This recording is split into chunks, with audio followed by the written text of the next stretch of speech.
I'm finding it more difficult, frankly, to deal with Ukraine. And they don't have the cards. They don't have the cards. As you know, we're meeting in Saudi Arabia on sometime next week, early.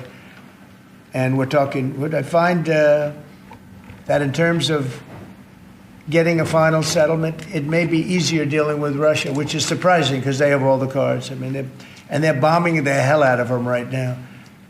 And I put a statement in, a very strong statement. Can't do that. You can't do that. Mr. President, we're trying to help them. And Ukraine has to get on the ball and get a job done. Europe is ready to assume its responsibilities. Rearm Europe could mobilize close to 800 billion euros of defense expenditures for a safe and resilient Europe. We will, of course, continue working closely with our partners in NATO. This is a moment for Europe, and we are ready to step up. The president has been crystal clear, and he's been clear to all sides. The fighting has to stop. Both sides need to get to the table. We had a good engagement. Both leaders have said only President Trump could do so, and only he has been able to do so. We had an initial engagement with the Russians.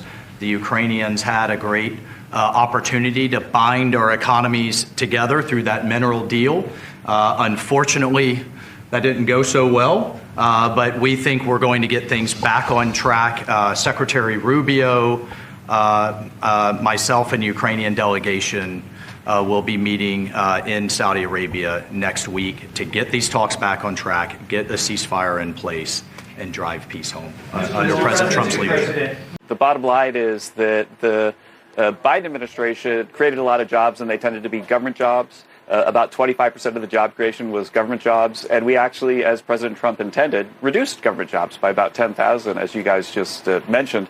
And then the other thing we're trying to do is increase manufacturing jobs. And manufacturing jobs, which you didn't mention, were up about 10,000, with about 9,000 of those being new jobs for auto workers, which, as you know, are very sticky and high-paying jobs. And so I think it's a fantastic report. It's showing exactly what President Trump intends to do. He intends to reduce government spending, to get rid of wasteful government jobs, and to create manufacturing jobs, and that's what you see. Finally, there are a bunch of signs that the flu was going to have a big impact on this job report, and that's what I think the travel and leisure thing that you guys just mentioned came from, is that people were homesick and they weren't going out and going to hotels and so on. And so I expect that that's going to reverse in the next month. And it's another reason why I was positively surprised about this. The people who account for flu in the jobs data were saying this number was going to be maybe even about 100,000 lower than what we saw. Under the final 2 years of Biden, 1 in every 4 jobs created in America was a government job. That's a tremendous percentage.